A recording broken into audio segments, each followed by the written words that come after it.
Most of my time spent painting is here in my studio, working alone. For the most part, I create my art in isolation. And I guess that's not unusual. The simple fact is, painting is a solo endeavor.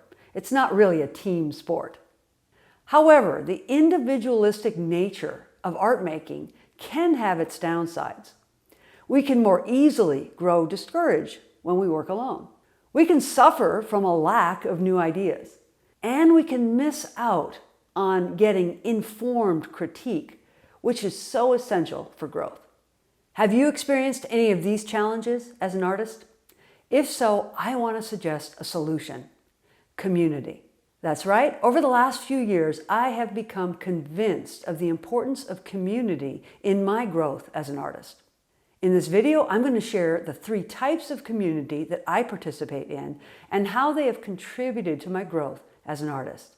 I will talk about the various strengths and weaknesses of each type of community. Also, I will share the benefits that I have gained from engaging in art-making communities and how they have helped me grow. Keep in mind, I'm a watercolor artist, but what I'm going to discuss in this video is equally true for any art medium. Does this sound like something you need to hear? I invite you to keep watching.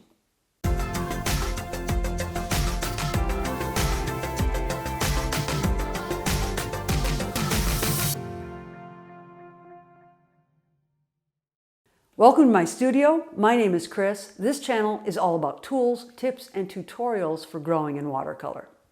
To get started, let me tell you a little about my story as a watercolor artist. When I first decided that I wanted to commit myself to becoming an artist, I did what so many people do, and maybe what you have even done. I turned to YouTube and I started consuming tons of video tutorials. Now, YouTube is obviously a great place to learn, and there's so much valuable content on this platform. I mean, here you are, watching this content on YouTube, and I hope you're finding it helpful. However, we all know the downside of just consuming content. We can get overwhelmed with input. Our growth can become disjointed and kind of confused. We can waste time and effort going in a bunch of different directions. And we can spend so much time watching videos, we never make art. I admit I had this very experience. At this point in my journey, I realized I needed a way of finding some cohesive and consistent structure to all the information I was taking in. And one of the pathways I discovered to accelerate my growth was to join some watercolor communities. To be specific, I joined 3 broad types of communities. The first type of community I joined was online informational groups. When I first got hungry for guidance, I joined some Facebook groups. I not only consumed the information I found there, but I also started interacting. And that's the important difference. I posted my own work. I started getting feedback from other artists. I was able to ask questions and get specific feedback. All of this was super motivating and helpful. The benefit of this type of community is that there are tons of groups out there. They're usually free. They provide a form of interaction, which is so important, and they can be very specific, very niche to the type of art that you're doing. Also, because of the global online platforms that are available, we can literally interact with a limitless worldwide community. It is amazing. However, I quickly found that these common interest groups could also be a bit overwhelming. They can be kind of a free-for-all flow of information, and let's be honest, not all the content is valuable. So online groups have their place, they have their benefits, but they are not enough when it comes to community. The second type of art community I joined was in-person art-making groups. I realized quickly that what I needed was to interact with other watercolor artists face-to-face. Over time, I joined a series of groups. First, I joined an urban sketching group in my community. Then I started participating in an artist group at my church that meets monthly. And finally, I found a plein air painters group that I have come to absolutely love. The point is here that I tried a variety of groups till I found what really worked for me. And I didn't limit myself to just one group. I'm still an active member of several of these groups. The essential element of these groups is that they were in-person groups rather than online. We meet together face-to-face to make art. In this context, we can see what the other person is making. We can learn from each other, swap tips, get inspired, and open ourselves to new techniques. The human-to-human, artist-to-artist connections that can be made in this kind of community are invaluable, and they're invigorating. Let me clarify. This type of group, the in-person art making group, is not a class or a workshop. These types of groups are typically less formal than a course. There's no teacher. They are focused on individual art making, and they're usually free. They're not focused on a specific process or an objective. They're just people getting together and making art. Now, the only downside that I can see from only participating in these first two types of community is that you still haven't submitted yourself, and I use that word intentionally, to a system or curriculum of study for your growth as an artist. So this brings us to the third and final type of art community that I think everyone should participate in as part of their artist journey. The third type of community is found by taking a class or workshop.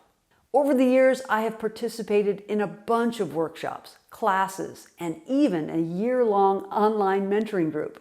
And I can say without a doubt that these types of art communities have contributed to my growth as a watercolor artist more than any other. The mode of delivery for these courses can either be online or face-to-face. I've done both. Both types have their advantages, and I encourage you to try both. The benefits of this type of community is that you move beyond just information to transformation, and that is the key. A course or a workshop, if it is well designed, has clear objectives and well-organized content. It has lots of opportunity for focused practice.